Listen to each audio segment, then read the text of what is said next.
নারী শরদিন্দু কর্মকার।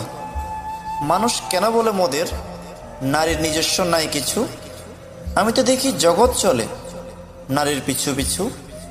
বাপের ঘরে লক্ষ্মী আমি, স্বামীর ঘরে অন্নপূর্ণা, ছেলের ঘরে জননী আমি, আমি ছাড়া সংসার অসম্পূর্ণা। আমার থেকে আপন করতে আর কি কেউ পারে? বাপের ঘরকে ছেড়ে এসেও পরকে বাঁধিয়ে ঘরে। গোত্র থেকে গোত্রান্তর যদিও আমি হই, তবু যেন জননী রূপে সকল দুঃখ সই। ভারত মাতা সেও নারী, নারী জগৎ ধাত্রী। নারী হলো এই জগতের সবার জন্মদাত্রী।